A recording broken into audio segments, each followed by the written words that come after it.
GFIEMS TV.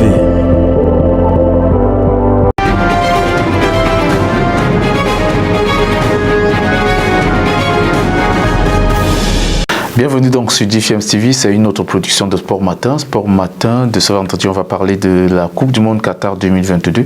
On va évoquer des sujets liés au classement, aux statistiques. On va parler des buteurs, des passeurs décisifs. Et puis on parlera, pourquoi pas, de certains faits divers dans des sélections engagées dans cette compétition. Juste un break, hein, vous restez scotchés et je reviens derrière pour tout déballer. GFIEMS TV. Bienvenue donc sur Sport Matin, c'est un plaisir renouvelé de vous savoir nombreux à l'écoute de ce programme. La Coupe du Monde se poursuit donc du côté du Qatar et pendant qu'on entame dès ce mardi les phases derniers matchs de groupe, certaines sélections sont d'ores et déjà officiellement qualifiées et vont donc continuer l'aventure comme la France dans le groupe D qui a remporté ses deux premiers matchs et qui est donc en tête avec 6 points. Le Brésil également dans le groupe G s'est qualifié avec ses 2 matchs remportés. Également le Portugal dans le groupe H s'est qualifié. Mais dans le même temps, on a 2 pays qui sont officiellement éliminés de cette compétition, à savoir le Qatar, pays hôte qui a perdu ses 2 derniers matchs, et puis le Canada dans le groupe F seul. 2 équipes n'ont pas pris de but, hein. Il y a la Pologne et le Brésil, les 2 équipes n'ont pas encore concédé de but. Par contre, le Mexique est la seule nation à n'avoir pas marqué durant cette compétition jusqu'ici. Et puis, le plus beau but de la compétition jusqu'ici est l'œuvre de Vincent Aboubakar, l'international camerounais, but marqué face à la Serbie. Et puis, on va aussi parler de l'Équatorien Ener Valencia qui a 3 buts, de même que le Français Kylian Mbappé. Les 2 ont 3 buts et sont donc en tête du classement des buteurs. La Coupe du Monde a aussi ses problèmes de vestiaire avec des altercations dans certains groupes comme celui de la Belgique. La Belgique, après sa défaite face au Maroc, le Citizen Kevin De Bruyne a, n'est-ce pas, eu une altercation avec le Madrilène Eden Hazard. 2 cadres de cette équipe s'est ajouté à cela Vertonghen.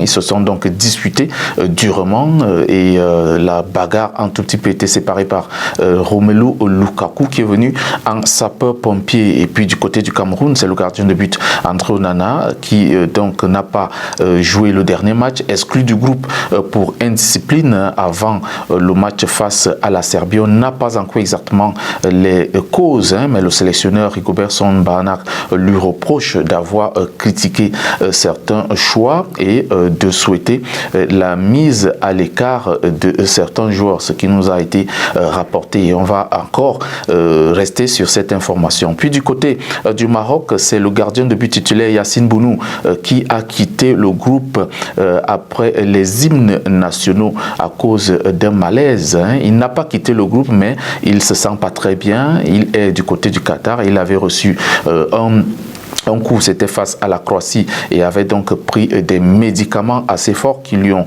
causé des vertiges pendant que la sélection passait le cap de l'hymne national.